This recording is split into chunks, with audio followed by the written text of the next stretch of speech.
बाबा ने कहा, पोजीशन में ठहरने से ऑपोजिशन समाप्त। 24 मई 1971 के महावाक्य। सर्व आत्माओं के सुख और शांति करता बने हो। सर्व आत्माओं के सुख और शांति करता बने हो। आज तो बाबा आते ही बच्चों से प्रश्न कर रहे हैं, क्योंकि दुख हरता सुख करता के सिक्की लदे बच्चे हो। क्या कह रहे हैं बाबा? कि सुख और शांति के कर्ता बने हो, पहले पूछते हैं, फिर कहते हैं कि दुख हरता सुख करता शिव बाबा के सिक्की लदे जो भूले बिसरे हुए अनेक पूरा कल्प का चक्कर काट के बाबा को फिर मिलने आए हैं, फिर पहचान की है।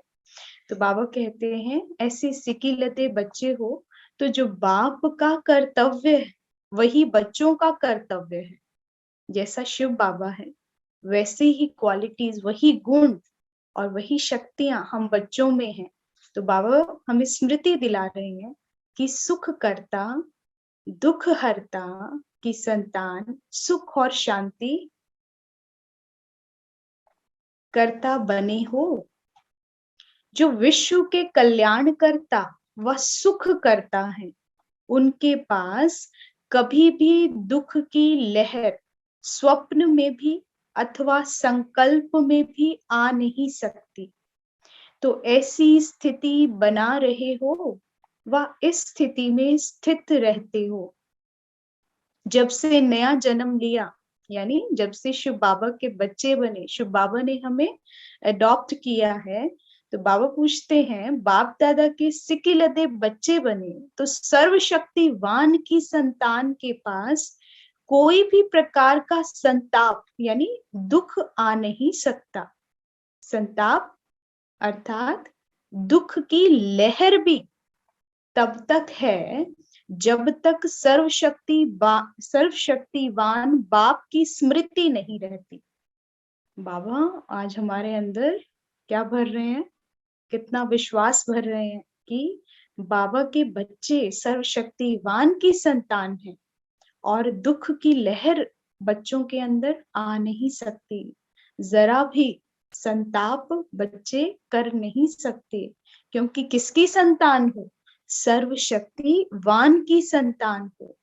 बाबा कहते सुख के सागर बाप की संतान तो दुख की लहर क्या वस्तु होती है इससे भी अनजान रहते हैं। सुख की लहर में ही लहराते रहते हैं। माया की ऑपोजिशन क्यों होती है? अब दुख क्यों आता है? क्योंकि कोई हमारे ऑपोजिशन में खड़ा है जो हमें दुखी करता है, और वो कौन है? माया है।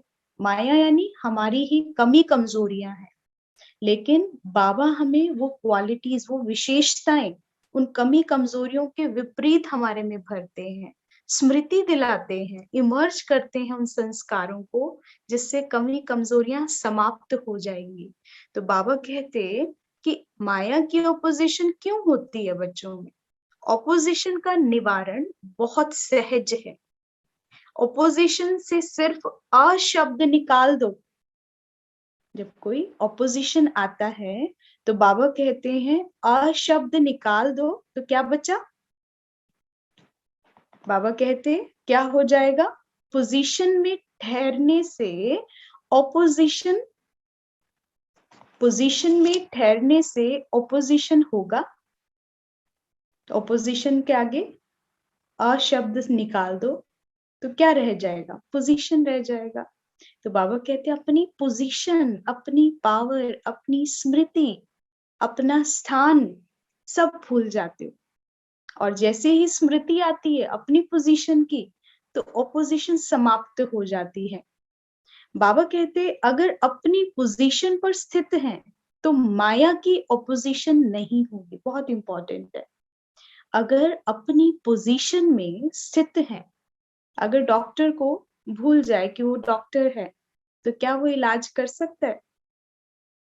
वो कहे, उसे याद ही ना रहे कि मैं डॉक्टर हूं, मैं इलाज करना जानता हूँ, और कैसे इलाज होगा, तो क्या इलाज कर पाएगा? लेकिन उसको स्मृति दिलाओ आप स्पेशलिस्ट हैं इस चीज के, तो कैसे फटाफट उसको स्मृति आ जाएगी? तो बाबा भी कहते हैं ऐसे ही तुम भूल जाते हो।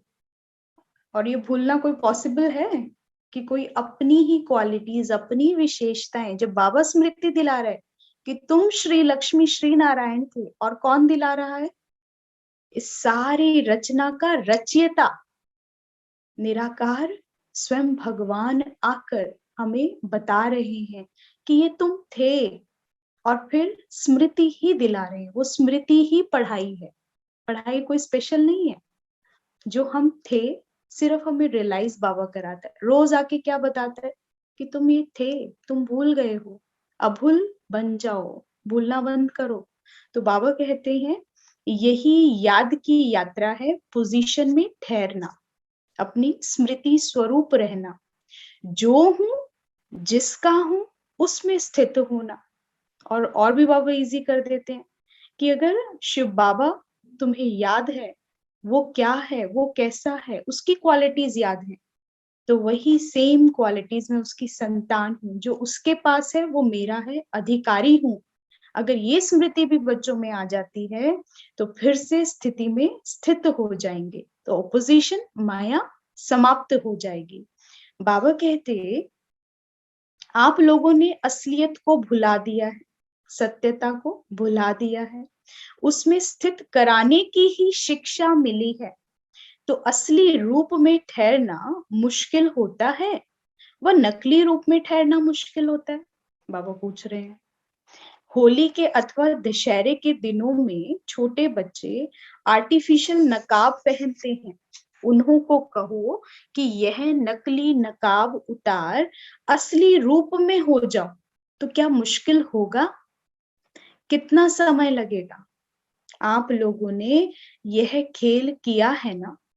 बाबा कहते हैं तुम लोगों ने भी, तुम बच्चों ने, जो आज यादगार बना है दशहरे पर, ऐसे मुखौटे पहनते, नकाब पहनते हैं, तो बाबा कहते हैं यह खेल भी आप बच्चों ने किया है, तभी तो यादगार बना। तो बाबा कहते हैं क्या क्या नकाब धारण किए? बच्चों से पूछते हैं बाबा कौन कौन से नकाब पहने हैं? तो कब बंदर का, कब असुर का, कब रावण का। तो बाबा कहते कितने नकली नकाब धारण किए हैं। बंदर कॉपी करता है ना, किसी की नकल उतारता है, तो हमने भी कितनी नकल उतारी है, जिसने जो पढ़ा दिया, जो बता दिया, हम उसको कॉपी करते चले गए, सत्य को कैसा कर दिया, भुला दिया। तो बाबा कहते हैं कब बंदर का, कभी असुर का, तो कितने असुरों का गायन है। तो क्या है, अपनी ही कमी कमजोरियां हैं, उसके मुखौटे पहन लेते हैं कि मैं तो ये हूं। तो बाबा कहते हैं कब रावण का, रावण के 10 मुख दिखाते हैं, काम का, क्रोध का, लोभ का, मोह का, अहंकार का, कितने हैं, फिर इनके अंश वंश भी हैं, तो कितने मुखौटे हम पहनते हैं। और सत्यता, जो आत्मा की सत्यता है कि मैं पवित्र स्वरूप हूँ, शांत स्वरूप हूँ, इसको भुला दिया। तो बाबा कहते कितने नकली नकाब धारण किए हैं। अब बाप क्या कहते हैं? बाबा कहते हैं वह नकली नकाब उतार दो, इसमें क्या मुश्किल है? तो सदैव यह नशा रखो कि असली स्वरूप, असली धर्म, असली कर्म हमारा कौन सा है। असली नॉलेज के हम मास्टर नॉलेजफुल हैं, यह नशा कम है। क्या कह रहे हैं बाबा? बाबा ने कहा नशा रखो, तुम्हें फखुर होना चाहिए। स्मृति कैसे जागृत होगी, कैसे सदा स्मृति स्वरूप रहे?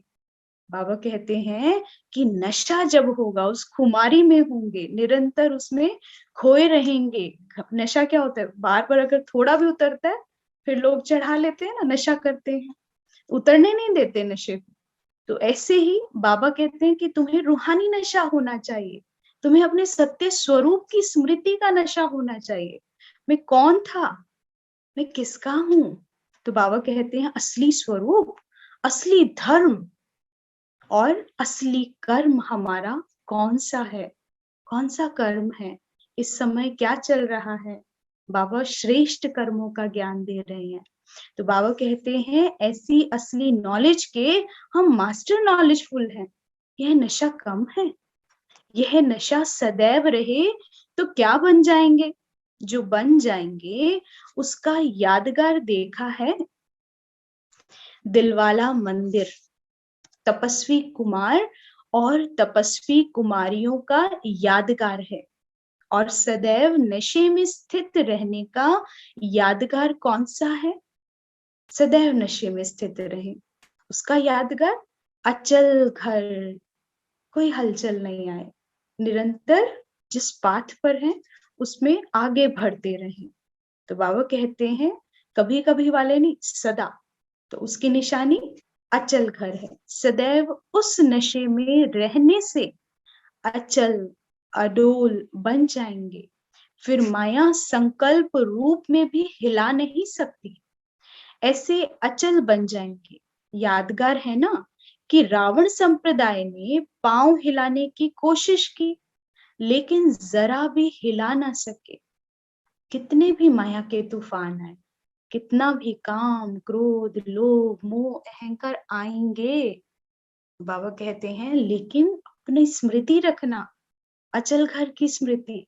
कितना हिलाने की कोशिश करे लेकिन आप हिलना नहीं, भल आए, हर एक संकल्प को आने दो, लेकिन वो विदाई लेने के लिए आ रहे हैं। तो बाबा कहते हैं कि ऐसे अचल बन जाएंगे। यादगार है ना? यह समझते हो कि यह बड़े बड़े महारथियों का यादगार है, ये हमारा नहीं है, ये दीदी दादियों का है, ब्रह्मा बाबा के लिए है और मम्मा के लिए है। तो बाबा कहते हैं बड़े बड़े महारथियों का यादगार है, ऐसा तो नहीं सोचते। यह मेरा यादगार है, बाबा निश्चय करा रहे हैं बच्चों को। यह मेरा यादगार है, हर बच्चे का यादगार है। भगवान की हर संतान जो इस श्रीमत पर चल रही है, चाहे कैसे भी चल रही है, बाबा कहते हैं हर एक का यादगार है। ऐसा निश्चय बुद्धि बनने से विजय अवश्य प्राप्त हो जाती है। यह कभी भी नहीं सोचो कि यह कोई और महारथियों का है, हम तो पुरुषार्थी हैं। यहाँ संशय आ जाता है। अगर ये निश्चय ही नहीं है कि ये यादगार मेरे हैं, अगर जरा सा भी डाउट है, मंदिरों में जाते हो, देवात्माओं के चित्र देखते हो और ये निश्चय नहीं ठहरता कि ये मेरा यादगार है, इसका मतलब संशय है। बाबा कहते हैं बाबा के हर बच्चे का यादगार है। बाबा कहते हैं कभी भी नहीं सोचो कि कोई और महारथियों का है, हम तो पुरुषार्थी हैं। अगर निश्चय में स्वरूप की स्मृति में ही कमजोरी होगी तो कर्म में भी कमजोरी आ जाएगी। देखो बाबा कैसे रियलाइज करा रहे हैं कि संकल्प से सिद्धि, अगर संकल्प संशय का है तो कर्म में सिद्धि नहीं होगी। अगर संकल्प में निश्चय है, पावरफुल संकल्प है कि स्वरूप की स्मृति में ही कमजोरी होगी तो कर्म में भी कमजोरी आ जाएगी। लेकिन जब निश्चय होगा मैं ही था, मैं ही हूं, मैं ही बन रहा हूं, तो बाबा कहते हैं फिर निश्चय बुद्धि विजयंती होगा। बाबा ने कहा कर्म करने के पहले यह निश्चय करो कि विजय तो हमारी हुई पड़ी है। तो सदैव हर संकल्प निश्चय बुद्धि का होना चाहिए। अनेक कल्प विजयी बने हो। जब अनेक कल्प अनेक बार विजयी बन विजयी माला में पिरोने वाले पूजन होने वाले बने हो तो अब वह रिपीट नहीं करेंगे। वही बना हुआ कर्म दोबारा रिपीट करना है। इसलिए बाबा कहते हैं कहा जाता है, गायन है ना, बना बनाया बनी बनाई बन रही है, बना हुआ है ना, लेकिन अब फिर से रिपीट कर। बना बनाया जो कहावत है उसको पूरा करना है। जब निश्चय हो जाता है कि मैं यह हूं, वाह यह मुझे करना ही है, मैं कर सकता हूं, तब वह नशा चढ़ता है। फिर से पढ़ेंगे इसको। बाबा कह रहे हैं जब निश्चय हो जाता है कि मैं यह हूं, मैं कौन, मैं की पहली पहेली को सॉल्व करना है कि मैं यह हूं, फिर ऑपोजिशन समाप्त हो जाएगी। और वो पोजीशन, बाबा ने जो अनेक टाइटल्स दिए हैं, जब कोई कमी कमजोरी आती है तब बाबा कहते हैं स्मृति स्वरूप हो जाओ। कितने टाइटल्स दिए बच्चों को, और उससे ऑपोजिशन माया की समाप्त हो जाएगी। लेकिन उस मैं की स्मृति राइट टाइम पर, राइट संकल्प, राइट टाइटल हो। कब कौन सा टाइटल चाहिए, कौन सी कमजोरी, कौन सी माया के समय, काम आया तो कोई और टाइटल होगा, है ना। क्रोध आएगा फिर कोई और टाइटल होगा, लोभ आएगा फिर कुछ और टाइटल होगा। तो उस मैं का सोल्यूशन बाबा ने हर मुरली में दिया है। लेकिन राइट टाइम पर उस मैं को सॉल्व करना कि मैं यह हूं, उसमें निश्चय से बैठना, वह यह मुझे करना ही है, मैं कर सकता हूं, तब वह नशा चढ़ता है। निश्चय नहीं तो नशा भी नहीं चढ़ता, और निश्चय है तो नशे की स्थिति के सागर में लहराते रहेंगे। नशा है तो नशे की स्थिति में सागर में लहराते रहेंगे। ऐसी स्थिति का अनुभवी मूर्त जब बन जाएंगे तो आपकी मूर्त से सिखलाने वाले की सूरत दिखाई देगी। क्या कह रहे हैं बाबा कि जब ऐसे नशे में लहराएंगे, ऐसे नशे के सागर में स्थित हो जाएंगे, तो आपसे जो अनुभव होगा वो किसका होगा कि इन्हें पढ़ाने वाला, इन्हें बनाने वाला, इन्हें सिखाने वाला, बाबा कहते हैं उसकी सूरत दिखाई देगी। यानी मास्टर भगवान भगवती नजर आएंगे। तो बाबा कहते तो ऐसे अनुभवी मूर्त हो जो बाप और शिक्षक की सूरत आपकी मूरत से प्रत्यक्ष हो, आपसे बाबा प्रत्यक्ष हो। आपको देख के हर एक आत्मा से, दिल से निकले तुझ में रब दिखता है। तो बाबा कहते ऐसे बने हो व बन रहे हो, सफलता के सितारे हो व उम्मीद के सितारे हो। कौन से सितारे हो, सफलता के या उम्मीद के सितारे हो? सफलता तो जन्म सिद्ध अधिकार है। सफलता तो बच्चों का, कौन से बच्चों का, शिव बाबा के बच्चों का जन्म सिद्ध अधिकार है। क्योंकि जब सर्वशक्तिवान कहते हो तो असफलता का कारण है शक्तिहीनता, निश्चय नहीं है। जब कहते हो मैं मास्टर सर्वशक्तिवान, तो इसका मतलब संपूर्ण निश्चय से उस स्मृति में स्थित नहीं हुए हो, केवल मुख से वर्णन कर रहे हो। बाबा कहते हैं असफलता का कारण है शक्तिहीनता। शक्ति की कमी के कारण माया से हार खाते हैं। जब सर्वशक्तिवान बाप की स्मृति में रहते हैं, बहुत इंपॉर्टेंट, जब सर्वशक्तिवान बाप की स्मृति में रहते हैं तो सर्वशक्तिवान के बच्चे होने के कारण सफलता तो जन्म सिद्ध अधिकार हो गया। हर सेकंड में सफलता समाई हुई होनी चाहिए। असफलता के दिन समाप्त। अब सफलता हमारा नारा है, यह स्मृति में रखो।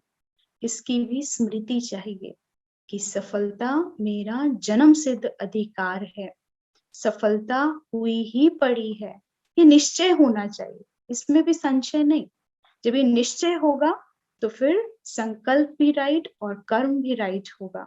तो बाबा कहते हैं बहुत सहज सरल रास्ता है, जो सेकंड में अपने को नकली से असली बना सकते हो। जो सेकंड में अपने को नकली, नकली कौन कौन से तीन मुखौटे बाबा ने बताए, कभी बंदर, कभी असुर, कभी रावण। ये सारी हमारी कमी कमजोरियां।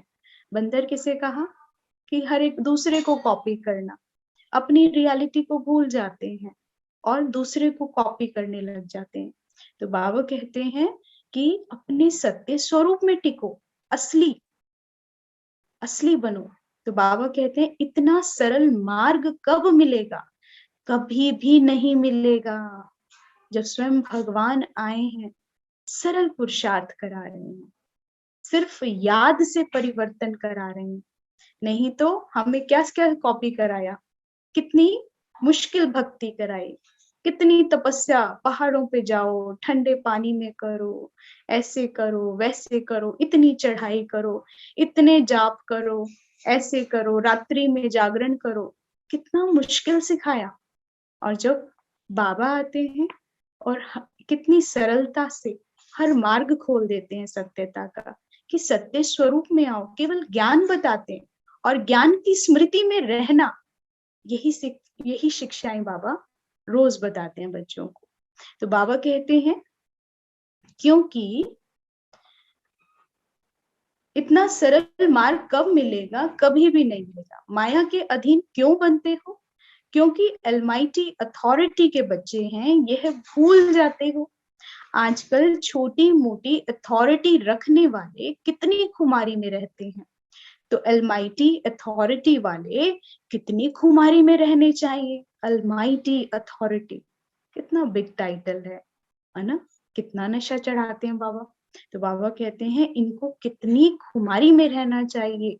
शास्त्रवादी जो अपने को शास्त्रों की अथॉरिटी मानते हैं, वह भी कितनी खुमारी में, कितना उल्टी नॉलेज के निश्चय में रहते हैं। किसने सुनाया, किसने देखा, कुछ भी पता नहीं, फिर भी शास्त्रों की अथॉरिटी मानने के कारण अपनी हार कभी नहीं मानेंगे। तो आप लोगों की सर्व से श्रेष्ठ अथॉरिटी है। ऐसे अथॉरिटी से किसके भी सामने जाओ तो सभी सिर झुकाएंगे, आप लोग नहीं झुक सकते। तो अपनी अथॉरिटी को कायम रखो। और हमारी अथॉरिटी है ही क्या? सत्यता की, जो भगवान ने आके बताई है। कोई किसी ने अपना ज्ञान नहीं बनाया, नहीं सुनाया, बाबा का बताया हुआ ही हम ज्ञान बोलते हैं। तो बाबा कहते हैं सत्यता की अथॉरिटी किसके पास है? आप बच्चों के पास है। इसे कायम रखना, असली ओरिजिनल स्वरूप में रहना, ओरिजिनलिटी का ज्ञान देना, सत्य स्वरूप का ज्ञान देना। तो बाबा कहते आप विश्व को झुकाने वाले हो। जो विश्व को झुकाने वाले हैं वह किसके आगे झुक नहीं सकते।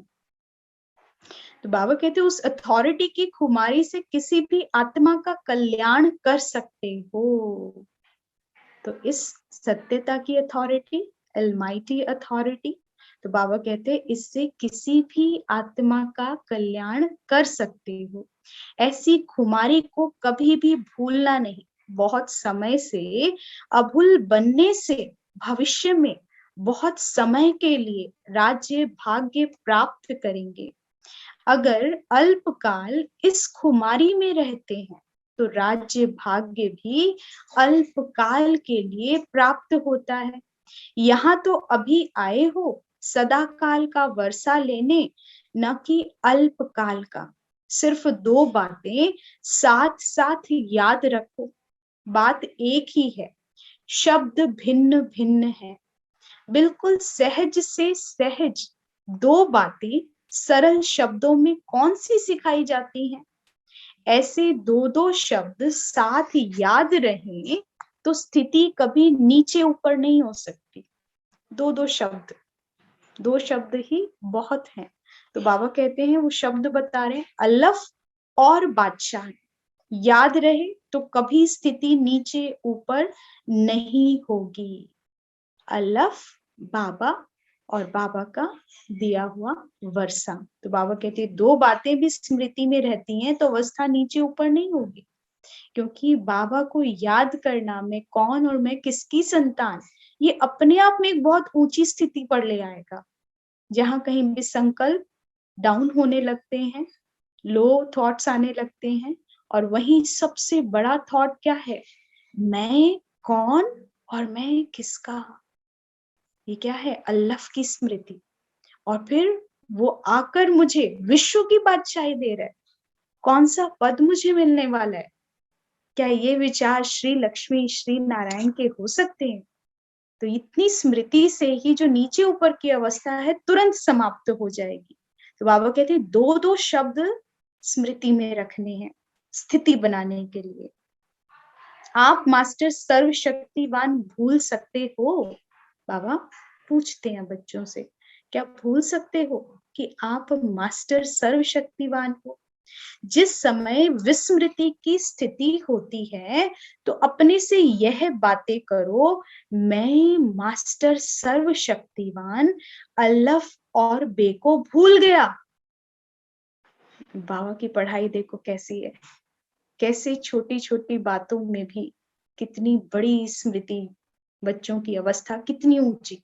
तो बाबा आज होमवर्क दे रहे हैं, ये आपका होमवर्क है, इसे नोट डाउन करना, बार-बार लिखना इसे, मैं मास्टर सर्वशक्तिवान अल्लाह यानी बाबा और बे उसकी दी हुई बादशाही को भूल गया।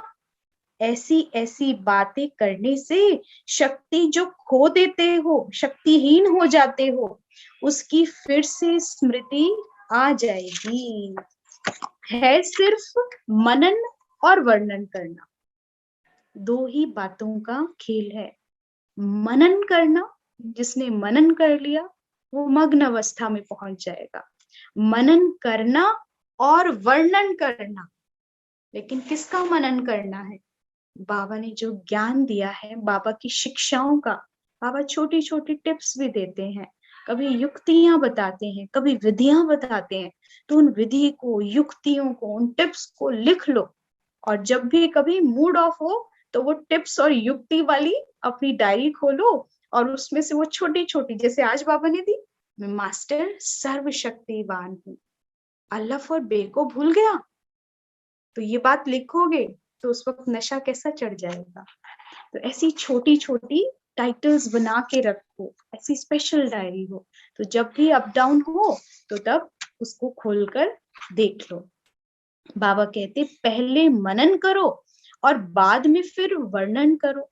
जो बातें मनन की जाती हैं उनको वर्णन करना सहज हो जाता है। जो मन बुद्धि में चलता है ना, मुख वही बोल जाता है, पता भी नहीं चलेगा ये मुख कब बोल गया, क्योंकि मनन हुआ है ना। तो बाबा कहते हैं तो मनन करते और वर्णन करते चलो। यह भी दो बातें हुई। मनन करते करते मग्न अवस्था ऑटोमेटिकली हो जाएगी। जो मनन करना नहीं जानते वह मग्न अवस्था का भी अनुभव नहीं कर सकते। तो मग्न अवस्था से पहले ज्ञान का मनन इंपॉर्टेंट है, यानी योग से पहले ज्ञान का मनन हो। योग में करना क्या है, सीधे आके योग में बैठ जाते हैं, तो ऐसा पॉसिबल है? फिर योग लगेगा? क्योंकि योग से पहले जो चल रहा था वही योग में चलेगा। मनन जिसका भी है, जरूरी नहीं है कि ज्ञान का ही मनन, जो व्यर्थ का भी अगर मनन कर लिया तो फिर योग में क्या होगा, वो योग नहीं होगा, वो वियोग हो जाएगा, फिर उसमें वो व्यर्थ ही चलेगा। तो बाबा कहते हैं कि जो ज्ञान, जो बाबा की शिक्षाएं हैं, इसीलिए मुरली से पहले भी थोड़ी देर साइलेंस में बैठते हैं, और मुरली के बाद भी जो पढ़ा है तब भी साइलेंस में बैठते हैं। वो मनन करना ही है। तो बाबा कहते हैं जो मनन करते करते मग्न अवस्था ऑटोमेटिकली हो जाएगी। ऑटोमेटिकली बाबा ने कहा योग करना नहीं पड़ेगा, आप बाबा के पास स्थित हो जाएंगे। तो बाबा ने कहा जो मनन करना नहीं जानते वे मग्न अवस्था भी अनुभव नहीं कर सकते। ताज और तख्त नशीन अभी बने हो वह भविष्य में बनेंगे। बाबा पूछ रहे हैं, आज प्रश्न पे प्रश्न है बच्चों के लिए। ताज और तख्त नशीन का गायन है, तो बाबा कहते अभी बने हो वह भविष्य में बनेंगे। क्या समझते हैं बच्चे? अभी तो ताज और तख्त नहीं है ना, बैगर हो अभी, नो ताज। फिर कौन सा ताज है? मोहताज। सारे के सारे क्या हैं? किसी न किसी चीज के मोहताज हुए पड़े। तो बाबा कहते हैं अभी नो ताज, तो बैगर हो, संगम युग का तख्त नहीं जानते हो। बाबा बता रहे हैं कि सब कुछ है, अभी भी ताज है, अभी भी तख्त है, उधर बाद में मिलेगा, हीरे जवाहरात का होगा, पवित्रता का ताज होगा। लेकिन अभी कौन सा है? कलयुग में तो मोहताज हो गए। लेकिन संगम का ताज और तख्त कौन सा नहीं जानते हो क्या? जानते हैं बच्चे। सारे कल्प के अंदर सभी से श्रेष्ठ तख्त का मालूम नहीं है। स्वर्णिम दुनिया का जो तख्त मिलना है उससे भी बड़ा तख्त संगम पर मिला है, बच्चों को मिला है। तो बाबा स्मृति दिला रहे हैं कि उस तख्त को, बड़े ते बड़े तख्त को, श्रेष्ठ तख्त का मालूम नहीं है। सारे कल्प के अंदर सबसे बड़ा तख्त, बच्चों का तख्त संगम पर है। कौन सा है? बाप दादा के दिल रूपी तख्त नशीन नहीं बने हो? बाबा पूछते हैं। जब याद रहेगा तब तो बैठेंगे। जब याद रहेगा कि शिव बाबा हमारा है और उसके दिल तख्त नशीन है हम, जब उसके दिल तख्त पर बैठ जाओगे तो बाबा कहते हैं तख्त है तो फिर ताज भी होगा। ताज बिना तख्त तो होगा ही नहीं। कौन सा ताज धारण करने से तख्त नशीन बनेंगे? बाप दादा संगम पर ही ताज व तख्त नशीन बना देते हैं और फिर बाद में वो स्थूल रूप में कब मिलेगा? सतयुग में मिलेगा। लेकिन अभी कौन सा ताज है? अभी कौन सा तख्त बताया? बाबा के दिल तख्त नशीन। और ताज कौन सा है? बड़े से बड़ा ताज है इस समय भी। और कौन सा बाबा बताते हैं? जिम्मेवारी का। इस ताज और तख्त के आधार से भविष्य ताज तख्त मिलता है। अभी धारण नहीं करेंगे तो भविष्य में कैसे धारण करेंगे? आधार तो संगम युग है ना। ताज भी धारण करना पड़े, तिलक भी धारण करना पड़े और तख्त नशीन भी बनना पड़े। तिलक सदैव कायम रहता है, वह कभी कभी मिट जाता है। बाबा पूछते हैं ताज, तिलक और तख्त, यह तीनों ही संगम युग की बड़ी से बड़ी प्राप्ति है। इस प्राप्ति के आगे भविष्य राज्य कुछ भी नहीं। जिसने संगम युग का ताज तख्त नहीं लिया उसने कुछ भी नहीं लिया। विश्व के कल्याण के जिम्मेवारी का ताज है। जब तक यह ताज धारण नहीं करते तब तक बाप के दिल रूपी तख्त पर विराजमान नहीं हो सकते। विश्व कल्याण का, विश्व कल्याण की जिम्मेवारी का ताज बाबा कहते हैं जब तक धारण नहीं करोगे तब तक बाप दादा के दिल तख्त नशीन भी नहीं बनोगे और फिर भविष्य के ताज तख्त और तिलक भी वो गद्दी नशीन नहीं होंगे। बाबा कहते हैं जब तक यह ताज धारण नहीं करते तब तक बाप के दिल रूपी तख्त पर विराजमान नहीं हो सकते। अपना हक जमा करके जाना, नहीं तो बड़ा मुश्किल होगा। मधुबन में ताज व तख्त नशीन बनकर जाना। जब हिम्मतवान निश्चय बुद्धि बनते हो तब ही तो मधुबन में आते हो अपनी ताजपोशी करने। बगैर ताज के नहीं जाना। कौन सी ताज बाबा ने बताया? सेवाओं की जिम्मेवारी का ताज। बाप दादा का तख्त इतना बड़ा है जो जितना भी चाहे उतना विराजमान हो सकते हैं। तख्त इतना बड़ा है जैसे मर्जी उस पर विराजमान हो सकते हैं। उस स्थूल तख्त पर तो सभी नहीं बैठ सकते। एक ही बैठेंगे ना, लक्ष्मी नारायण ही बैठेंगे, तीसरा तो नहीं बैठ पाएगा।